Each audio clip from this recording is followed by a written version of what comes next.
છે કે જો ચરસા ચરસીનું થશે પાલન, ચરસા ચરસીનું થશે પાલન, તો આ દીકરી સદાય રહેશે ઋણમાં.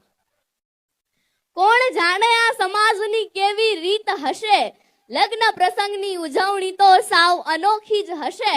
પણ જ્યારથી હું સમજણી થઈ છું ત્યારથી આ વિચાર મારા મગજમાં આવ્યા કરે કે શું કુદરતની એવી રચના છે કે વરઘોડો કાઢવો જ પડે? ટ્રાફિક અને ધ્વનિ પ્રદૂષણ ફેલાવવાનો શું અર્થ છે?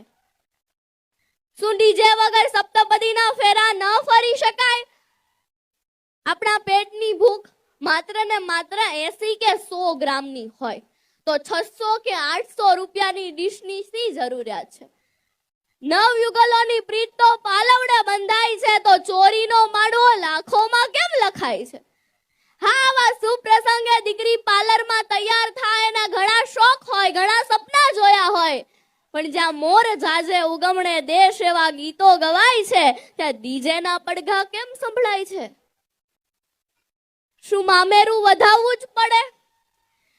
સોશિયલ મીડિયામાં એક પોસ્ટ ખૂબ વાયરલ થઈ હતી કે મામેરાની વિધિ સમયે મામેરું વધાવતા એક બહેનની આંખમાંથી આંસુ આવી ગયા કે ભાઈ બહેન માટે ઓછું મામેરું લાવ્યા હતા એ માટે નહીં, પણ પ્રસંગમાં હાજર સ્ત્રીઓ એમના ભાઈનું સામાન્ય મામેરું જોઈને એમની મજાક ઉડાવતી હતી. જો બહેનને કંઈક આપવું જ હોય તો બંધ બારણે કે ગુપ્ત રીતે ન આપી શકાય? સમાજમાં ઢંઢેરો પીટીને ગામને બતાવવાની શું જરૂરિયાત છે?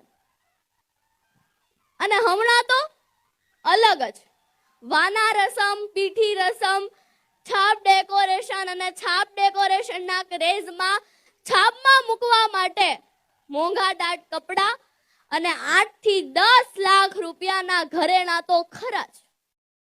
શું આ ઘરેણા આપણે પહેરવાના છીએ? એ ક્યાં રહેવાના છે? ઘરની તિજોરીમાં કે બેંકના લોકરમાં?